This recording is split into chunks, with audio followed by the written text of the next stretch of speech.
If we look back and review our management practices throughout the year, we'll just quickly do a month-by-month recap for our example operation. Remember, cow-calf operation and College Station start calving in January. So in January, calving starts. We're going to wrap up grazing of our stockpiled forage. Remember, because we talked about in those high rainfall areas, it becomes unpalatable and we start to lose some quality in it late season. When we move into February, calving is continuing. We're going to start grazing those winter annual forages, that ryegrass, those oats, that small grain rye. We're going to feed hay if needed if we don't have enough winter annual forage at that point in time. As March arrives, we're going to be finishing up calving. We should be grazing those winter annual forages. If we've had rainfall, we're going to start watching for horn flies and treating those if we need to, and then we're going to turn bulls out at the end of the month. We want to remember though, early in the month or really probably back into February, make sure we get a breeding soundness exam done on those bulls to make sure they'll be ready for turnout. As we get into April, we're continuing to graze those winter annual forages.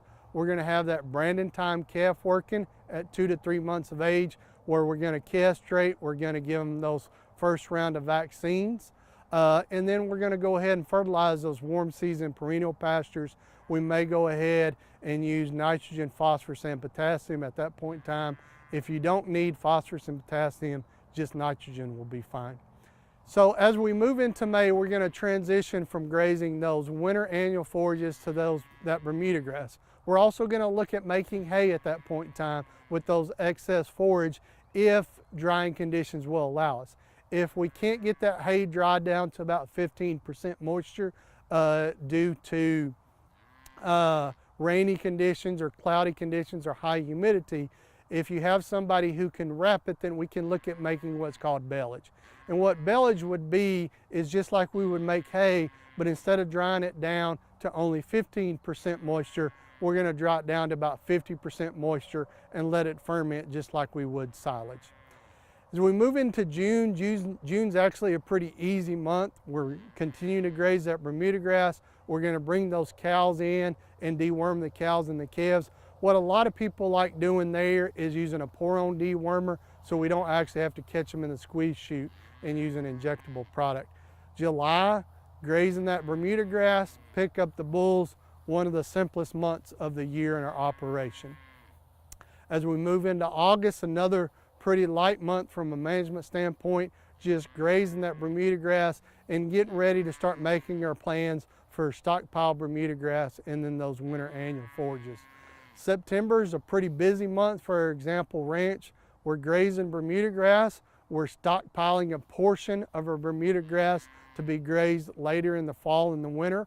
We're going to go ahead and fertilize that Bermuda grass the first or second week of September for this scenario.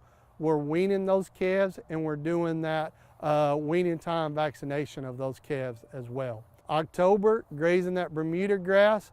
We're also going to sod seed the winter annual pasture as well. November, middle of November, we start grazing that stockpile Bermuda grass. We're going to be marketing those calves into a preconditioned sale at that point in time. Remember, we wean those calves back in September so that we get a minimum of 45 days of weaning time so we can go into that preconditioned sale. And then in December, if we have some winter annual forages, we'll graze those a little bit.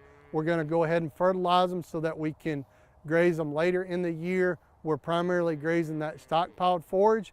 If we don't have quite enough stockpiled forage, we'll feed hay, and then we're going to do that December deworming of those cows to take care of that other group of internal parasites and to take care of lice as well.